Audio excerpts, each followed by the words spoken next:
Welcome to episode number 550. I'm your host, Alpha Mike, on Raider Cop Nation. What are we going to discuss today? Well, it's simple. My health is not the concern of my agency. You see, when I first got in, I took an exam, a health exam. But now that I'm in, what's the deal on the next Raider Cop Nation?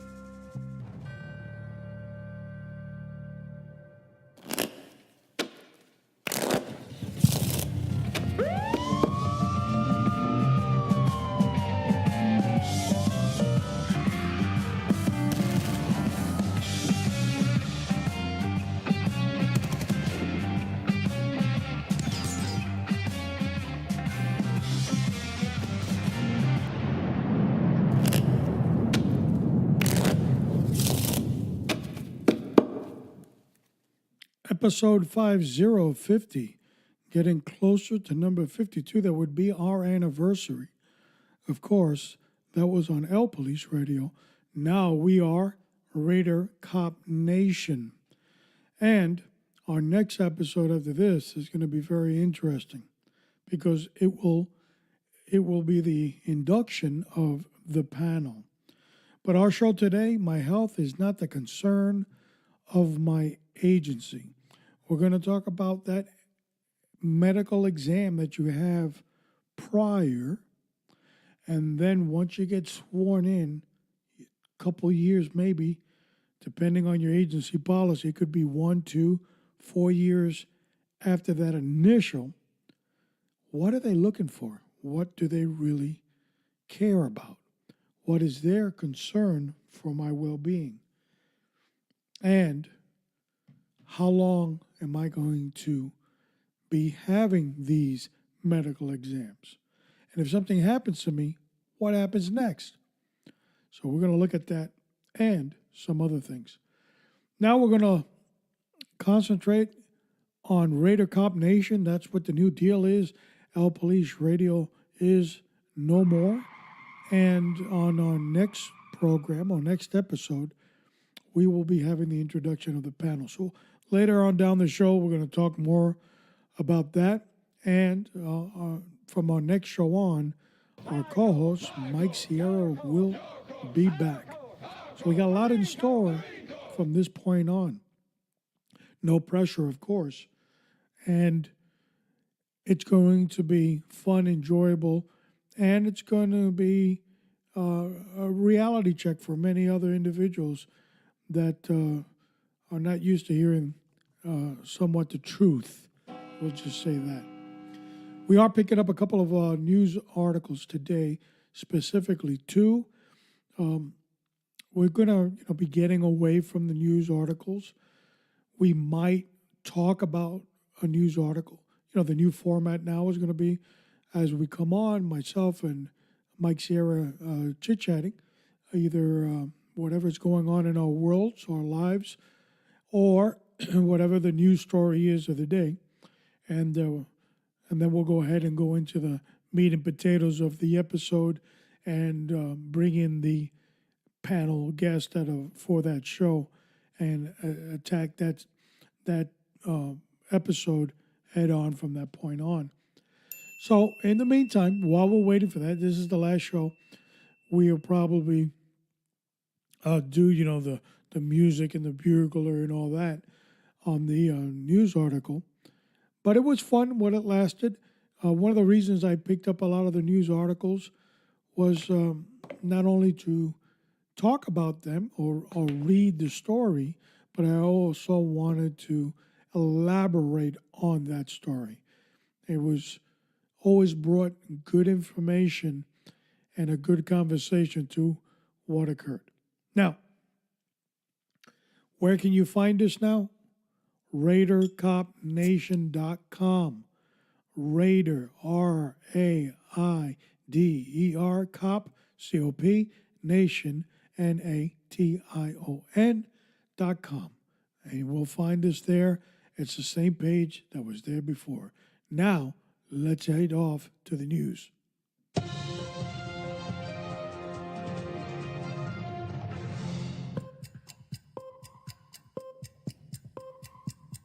One.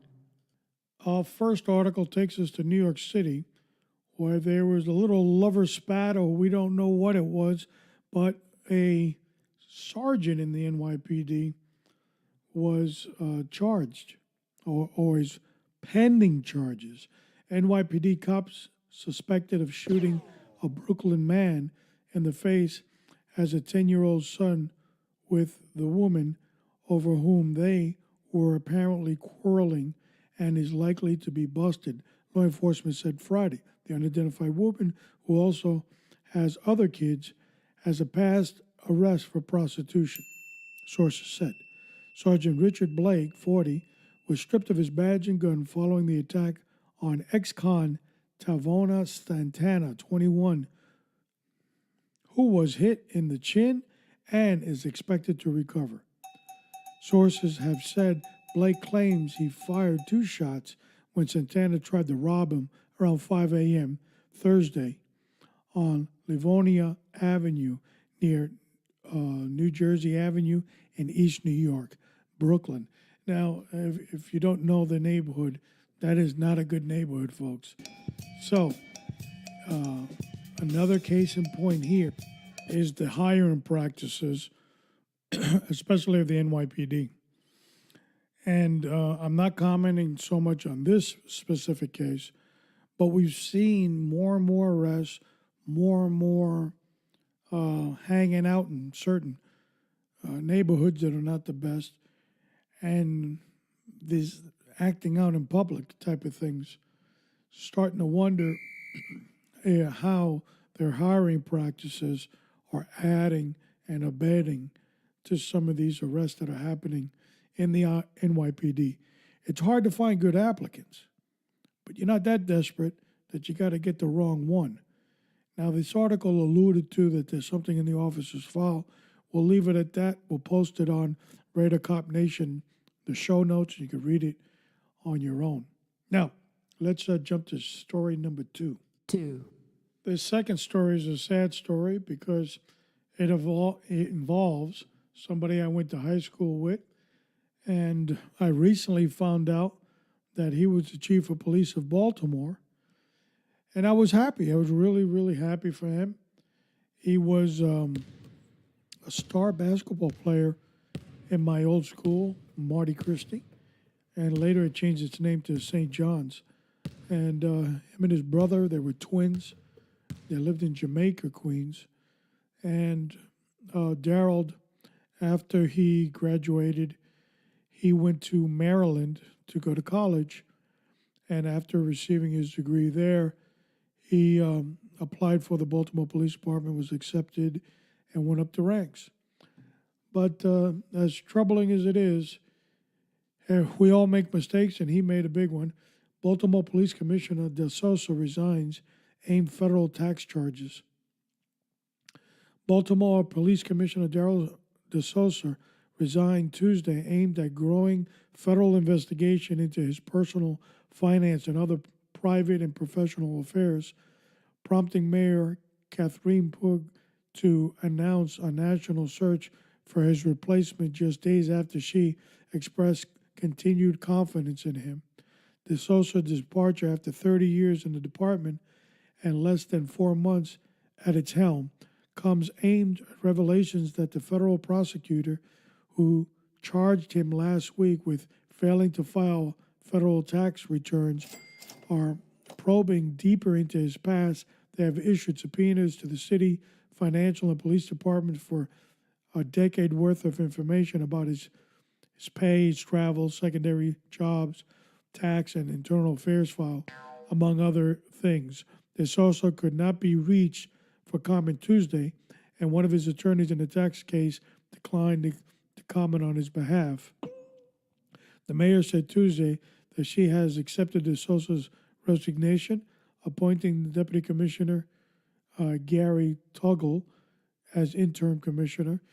She also wanted to reassure all Baltimoreans that the development into no way alters our strategy effort in reducing crime and addressing the root cause of our most neglected cities. And it goes on to talk about the case, and it talks about some of the roles that Darrell had in the police department. And he failed to file 3 tax returns, 3 years. And it started creeping up on him. And now when he got his new chief position, he was making a lot more money. So, great guy, I could tell you. Tremendous personality, tremendous upbringing. I was pleasure to be in the same school with him, and he was a star on the basketball team. Him and his brother. So I hope Darrell gets through this, and it's never a good thing. Obviously, it brings a crashing halt to his police career of 30 years, but hopefully he can keep his pension and keep his chin up. He's done a good job. So that concludes our news stories, and the bugler is nowhere to be found. He's dragging his feet as usual. Oh, here he comes.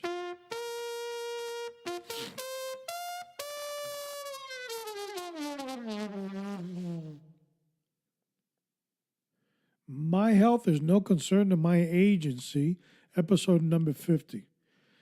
Now, for a lot of people, when they first get into law enforcement, they have to take a medical examination to see if they're fit for duty and able to perform the duties and the functions of a law enforcement officer, whether it's police or corrections. Now, the physical exam and the medical exam has to be signed off by an MD, but most of the exam has to do with blood test, urinalysis, and more important, EKG, make sure that the ticker's functioning right. They are going to go on some basic information, height appropriated to weight, based on your age and your physical characteristics. They also want to know about your family history, because that's going to play a role in the determination whether you can fulfill the duties of a law enforcement officer healthy. Now, with 800,000 plus law enforcement officers in the United States, not everybody is 100% physical condition. As you can see, there are several news articles where officers have just died. Heart attack, stress-related or not, they've died. They've died in training exercises and stuff like that. So the job takes a stress toll on you, but a lot of it is also hereditary. It comes into the picture.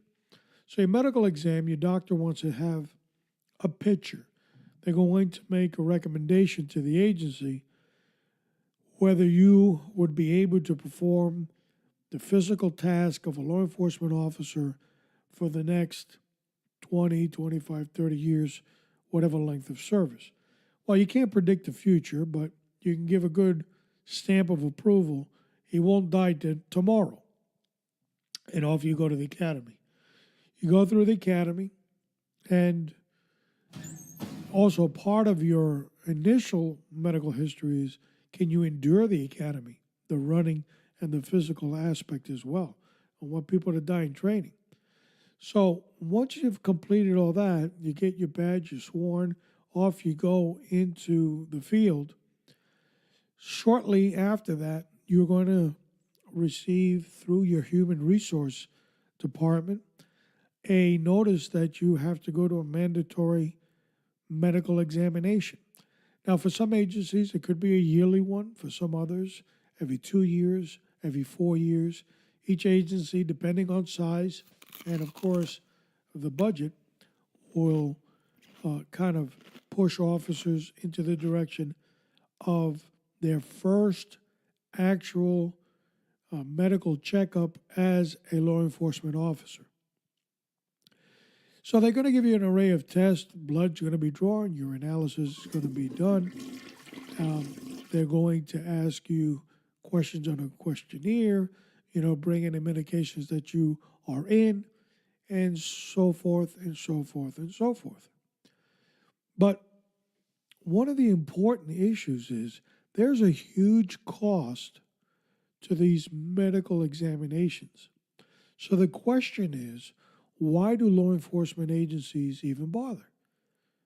If you get sick, if you work, let's take working for a private company, okay, and even in the security field, and you get hired, they don't give you a medical examination.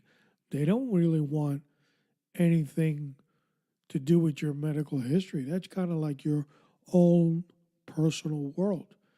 Of course, when you have an expectation that an employee's going to be working with you or for you for the next 20 to 30 years, things are going to happen. People are going to get sick. There's sick leave and there's policies and procedures in place to absorb that incident or that situation in that employee's life. So the question is, why is law enforcement so concerned with your health now? Taxi! Now, I know there's a lot of brunt of jokes that officers, and especially police officers, love a good donut. They can't pass one up. And the sugar rush is something that is quite unique in law enforcement. I can tell you that.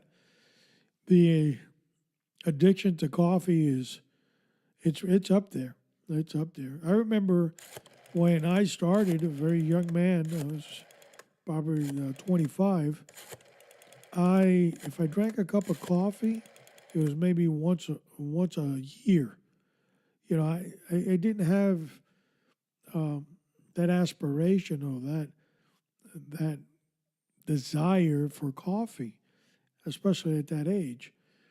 And all of a sudden, I got in law enforcement, and the addiction, of course, every year gets worse, but it becomes a ceremonial thing where you have to have it. And it's to gather around the coffee pot, and you tell war stories. And sometimes we rotate who does the coffee. Everybody's got to chip in for coffee too. That's another protocol. And you might have on your tour of duty several cups of coffee. Uh, if I told you 4 cups of coffee is a minimum, I'd be lying, because in some areas it's a lot more, especially when you have the ability to make the coffee right there instead of buying it somewhere.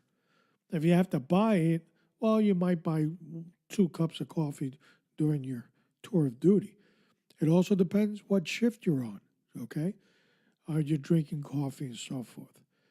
But coffee is something, and I would assume it has something to do with the sugar that people put in their coffee, because I really don't know too many law enforcement officers that were drinking black coffee.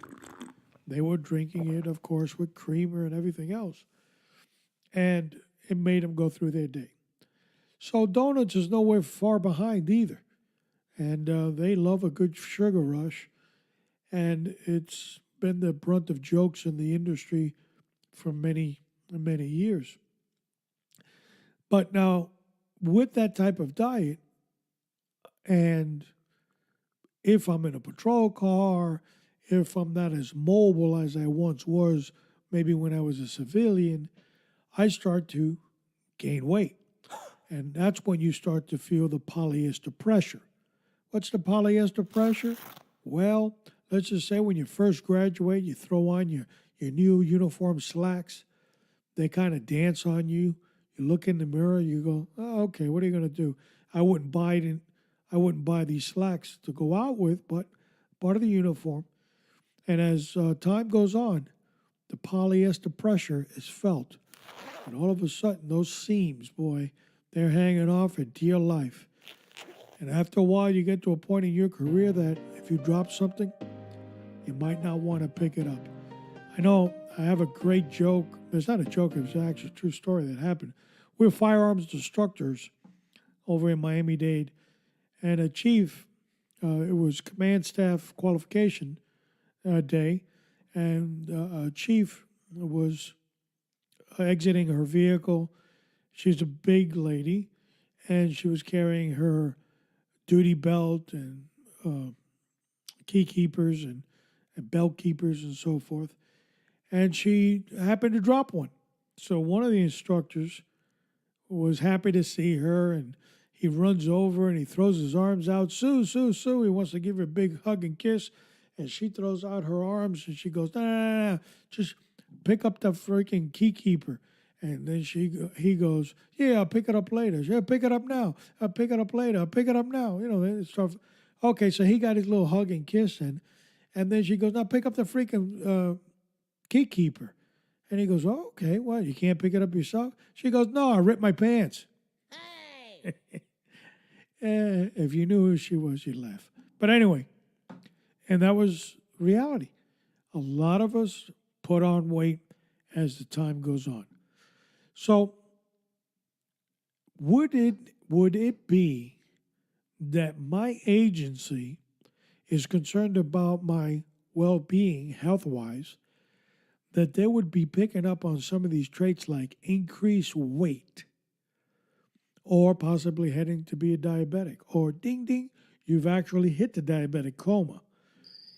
What happens? Now, of course, if you can't perform the duties in these medical evaluations that you have periodically during your career, they will put you on light duty. I know many stories, and I know one in particular where a good friend of mine, a good classmate of mine, Ernie, was diagnosed with some issues, and those issues saved his life. Okay? Well, not the issues, but I'm speaking about the medical procedure. He left the hospital where we were assigned at the time. It was Mount Sinai Hospital, Miami, where he was assigned to, take his physical. And he reported for duty. When he reported for duty, the doctor had read his results. He was already gone. He was off to go to work. And the doctor was shocked of what he read. And he called, spoke to the commanding officer, and said when he arrives, he needs to be detained, right there. Make sure he doesn't go anywhere. And we need to call fire rescue or an ambulance and have him transported to the nearest hospital. And he has to be admitted. It was based on the levels that the doctor was looking at. And as a result of that, that's exactly what happened. He showed up. The rescue was called. They spoke to the doctor over the phone. They transported him as they were required by the doctor to do so, and it saved his life. It saved Ernie's life. And I could tell you stories about Ernie, one of the most funniest guys I've ever met. And, he worked, I would say probably 75% of his career in poor health. But there was never pity. No. Ernie pulled his weight. He did what he had to do, but he was of poor health. And he retired. And I remember just before he left, he gave me a big hug.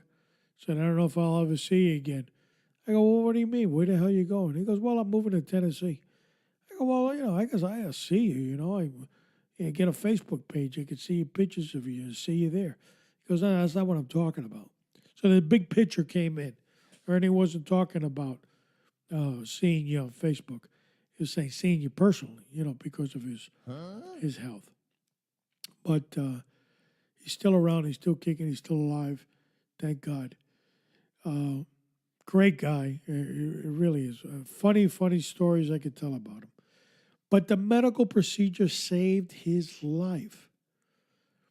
So that's a good thing.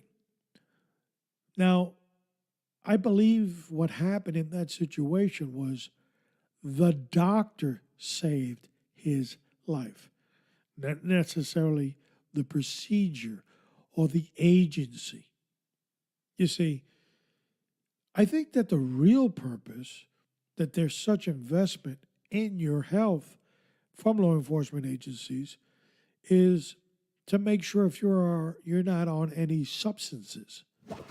Now, during my career, I saw a lot of people get hammered for having steroids and so forth in their system.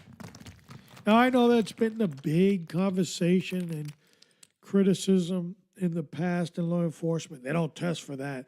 There's only one special laboratory in California that does all that baloney. But I was watching them get popped one after another. So there was concern. If you failed your medical evaluation, you didn't make it very far before the phone rang and they told you, guess what? We need you to come in and bring the following goodies with you. The Grim Reaper was calling, not because of their health, but because you were now going to be suspended because something came up. Now, I've heard every story. Some of them are sad. Marijuana in their system, traces of cocaine that turned out to be some tea that they drank. One specific case about marijuana, person had like 24 and a half years and was about to retire. And they came up with marijuana in their system, and they begged for their ability to retire. They only had 6 months. And the chief of the agency looked at him and said, well, that's not going to happen. Have a great day. Terminated him. So then he had to wait till he's 55 to collect. I don't really know how many years he had to wait based on when that happened to him. But one of the situations that was said is you made your own bed, so you have to lie in it.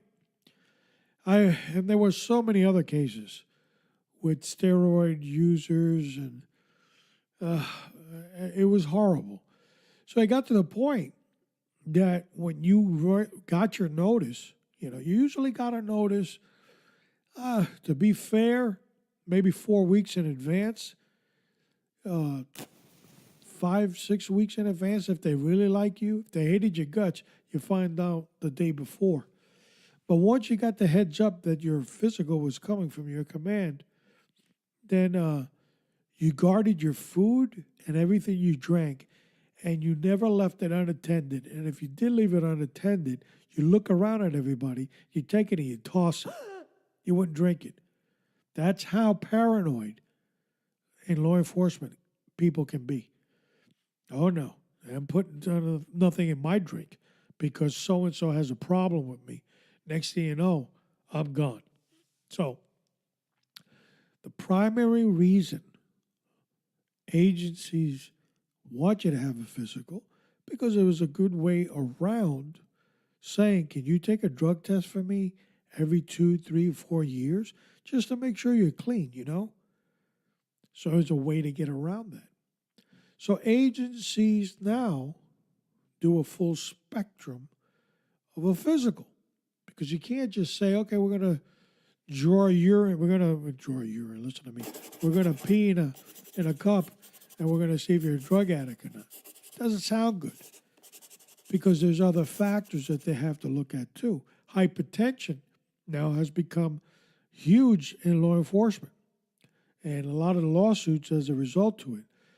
Studies have shown that officers have issues with hypertension because of the stress of the job.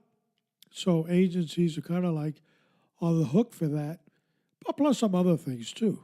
It's secondhand smoking, exposure, depending on whatever assignment that you have, there are dangers and things that you're exposed to. But by and large, they now are giving you a physical exam, adding on to the carrot. But one thing that really hit me was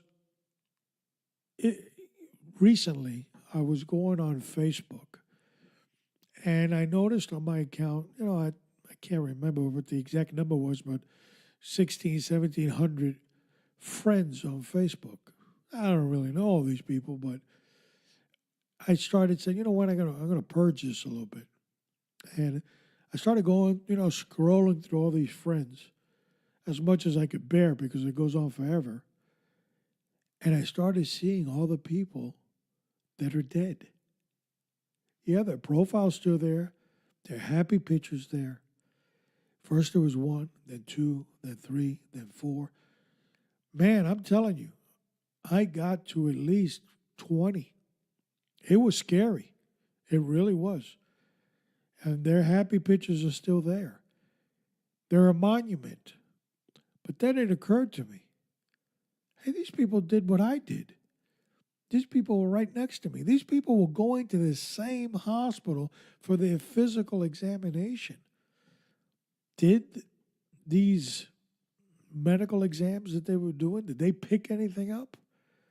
Or did they just conveniently just close the book and say, follow up with your personal physician?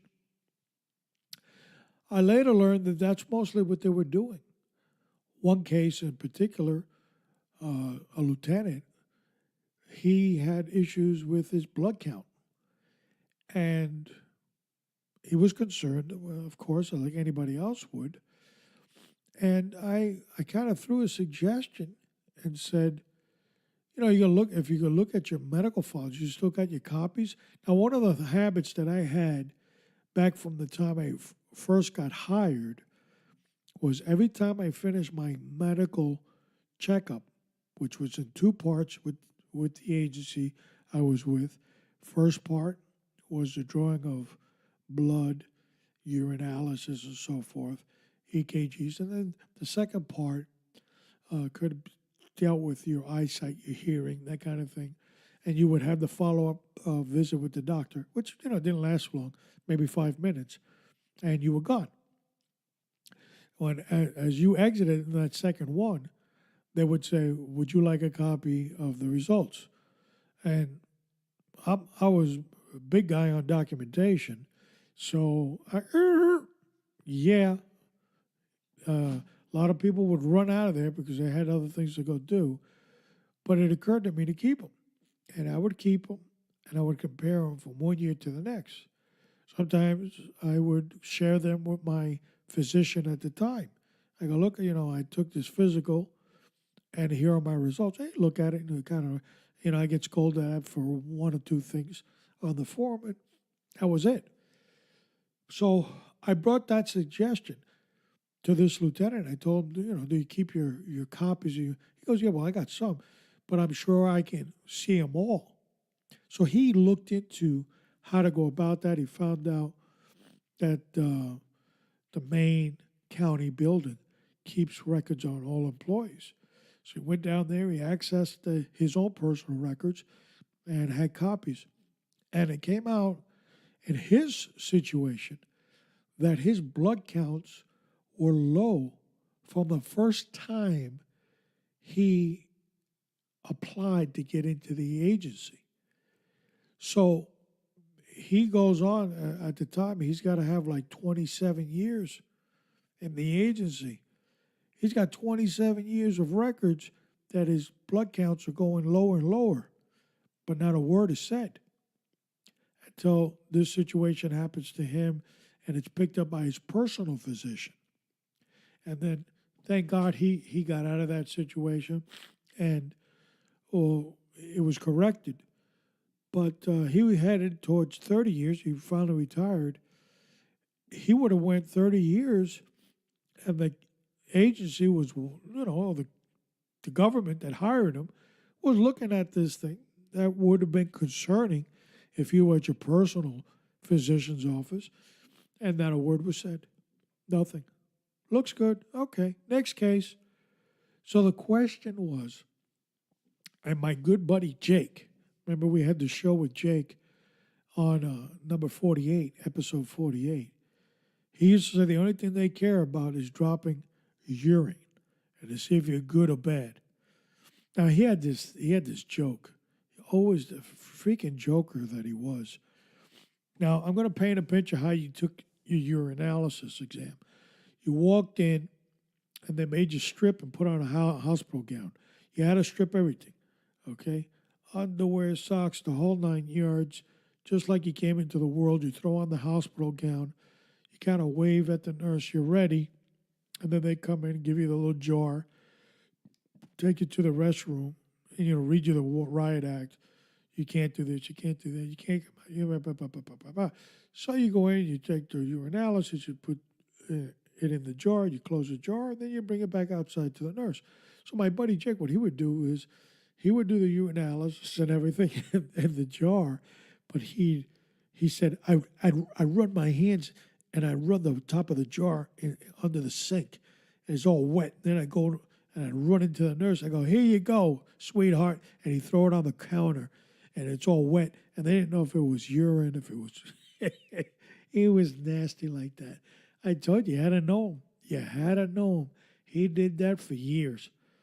And when they would tell him, why you do that? Why are you so nasty? He goes, good enough of government work. That was his favorite line. So, not all agencies have been created the same. Some do have a personal concern for your well-being. But to what extent? Are they going to tell you something that to them is really no big deal? Or are they just going to scapegoat out of it by saying, through the physician that did the exam, follow up with your primary care physician? Okay, and then they give you a little secret envelope. Well, if they do that, at least, that's a good thing, because then it's on you if you don't take it to your personal physician. But when you're dealing in the hundreds of thousands of officers taking these physical exams, some go through the cracks. So the actual money that they're spending on doing this, is it really for the well-being of the law enforcement officer? It's a good question. We'll never really know intent, because there's no sinister intent that governments have a secret file hidden in a safe somewhere that says, all we really want is their urine. We don't know that. But what we do know, that your personal health is important to you. Now, the agency may or may not care. You have rights, you have protocols that you can follow in your agency. But it's important to take care of yourself, because nobody else is going to do it for you. Now it's time for the 09 training tip.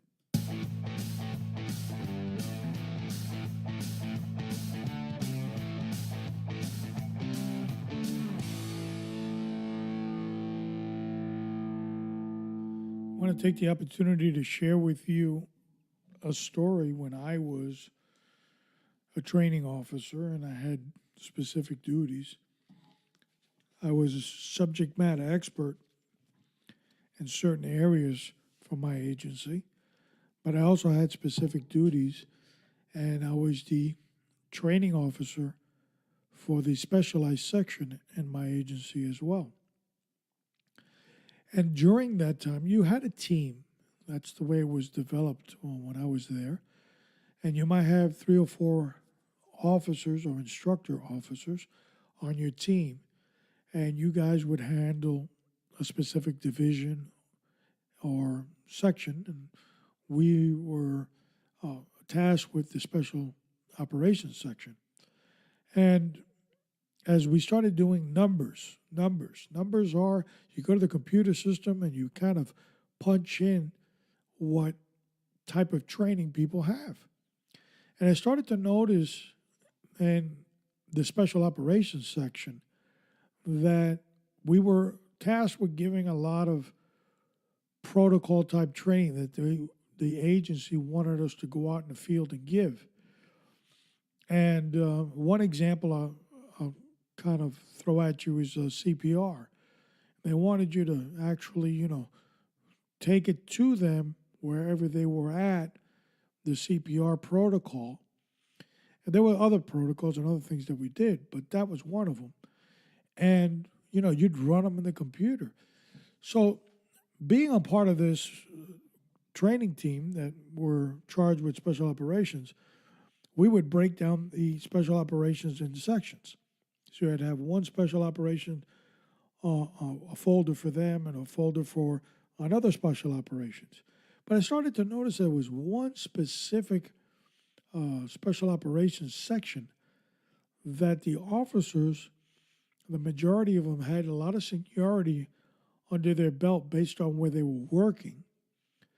But when I looked at their training records, you would look at it through hours. So let's say that the average was that people were, with the same amount of time, were looking at 5, 6, 800 hours of training in their career. But the people in this section had like 150, 200 hours of training. It was alarming. It popped out. It slapped you over the head. Well, I wrote memos and I encouraged my command staff to wake up out of their dream, but it never happened. It never worked. It was a shrug of the shoulders and nobody really cared.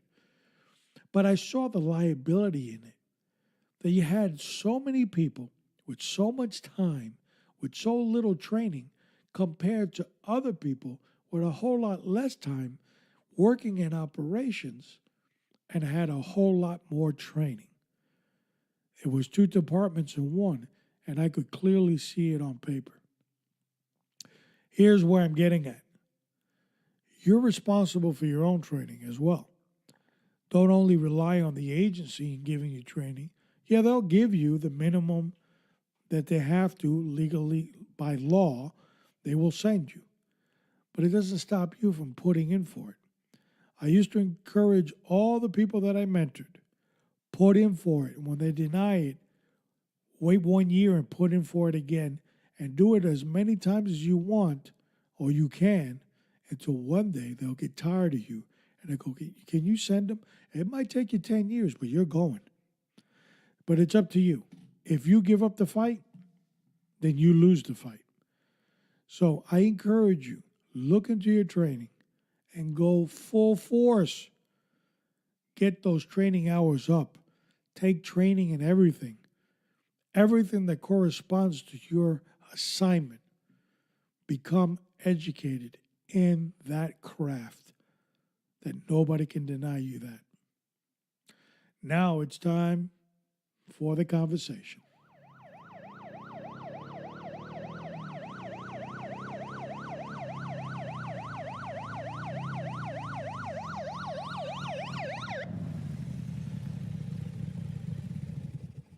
Brethren, I do not count myself to have apprehended, but one thing I do, forgetting those things which are behind and reaching forward to those things which are ahead.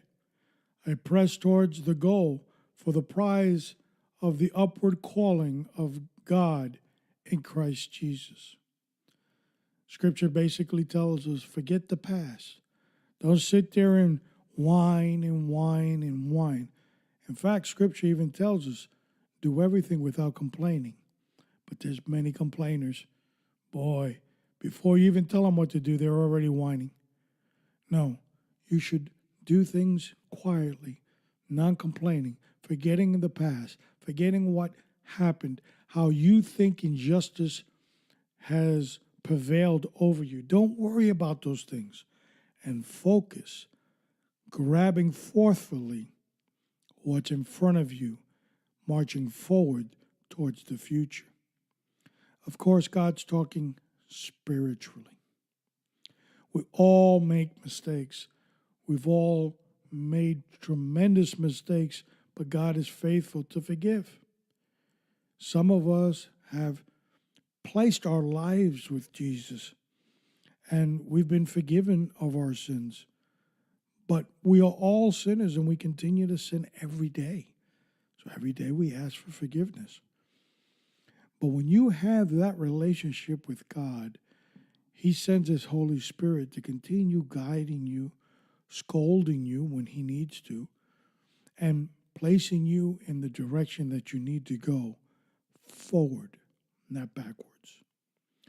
You see, old grudges And things that you won't allow to rest can cause your salvation. Let me explain. Scripture says that even if you have something against somebody and you have failed to ask for forgiveness, you may lose your soul. Now, how do you go about correcting that? I don't have contact with the person no more. Yes, something happened. Well, if you don't have contact, then the contact you need to reach out to is God Almighty Himself.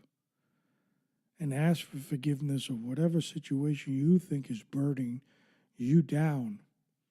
Have nothing complicate your salvation. Nothing. Forget your past and look at your future. Because your future in Jesus is bright and it's amazing. Only if you reach out forward to grab it. What's up next? I'm excited because what's up next is September 5th. You're going to meet the panel. And we're going to have Raider Cop Nation. The logo, the page, the whole 9 yards.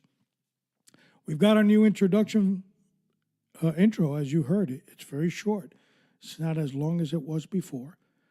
And the playing of the deck of cards is we're putting the cards on the table and we're going to discuss these matters. Our show starts off with myself and Mike Sierra shooting the breeze with whatever topics we have. Then we're going to have the main topic. Our panelists will come on in. We won't have, as I said, all 5 of them, but you probably will have 1 or 2 on, and we're going to deal with whatever specific topic it is in detail. We will run that topic for about 30, 35 minutes, 40 minutes, and we're going to conclude with the conversation. The 09 training tip will no longer be around because we're going to have shows on training that are hour long, and we're going to be implementing our YouTube page and our website, the 09 Training Group. So you're going to hear 3 spots that we're going to support these businesses. And one of them is training of firearms in New Jersey. And one, of course, is Pistol Pete, the gunsmith down in Miami. Love him to death. Get your weapon tuned up. We encourage that always. And, of course, what we're doing, the 09 Training Group. And we're going to be placing small little ads during our 1-hour show on those 3 companies. And we're going to dig deep into some of these topics we have, too. It's not just going to be 3 people talking, my opinion. We're going to have, hopefully, some real good dialogue and some juicy stories that go along with what we're talking about. So I'm excited about Raider Cop Nation because it's not about a podcast. It's about a movement. It's about moving forward. It's about getting people psyched up and motivated. Another thing that we're going to be featuring is those positive things in yesteryear that used to promote law enforcement. Remember those TV shows in the 70s, 60s, 70s? They were all police-based. You enjoyed them. You liked them. People would plug in and watch them. Where did they go? They all disappeared. Now, all of a sudden, police has turned into a 4-letter word. The other day, I was doing some research on celebrities that are pro-police. My God, I couldn't get a handful of them. Now, I had plenty of pages that they were supporting Black Lives Matter, but not police. And times have changed, folks. So towards the ending of our show, we're always going to have that positive moment. We want you to have that positive moment. Okay? So that's what's coming up on Raider Cop Nation. We encourage you to subscribe to our page. We encourage you to bring in your buddies. We encourage you to be part of the nation. We're going to be doing training. We're going to be selling shirts. We're going to be doing a whole lot of things. And we want you to come along with us on the ride. Now, before we wrap it up, let's do our debriefing on what the hell we discussed in the first place. We talked about having the ability to look into your own personal health, to make sure that you're doing your follow-ups, your own personal physician, and just don't rely on the agency to do theirs and that they will actually tell you something you need to know. Keep your eye on the ball and know that you're signed up for a 20 to 30-year commitment where they want you as clean as a whistle, like the first day you walked in. So your health is your priority and that of your families and nothing else. We know how important you are. You are a jewel to your agency, and they need you. So it's important to keep your eye on the ball. It has been my pleasure on Raider Cop Nation to be your host, Alpha Mike. And as a result, in Jesus' name, I bless you. I bless the agency that serves you. God bless America, and long live the Republic.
Coming alive with the heart. 4323, just 1322.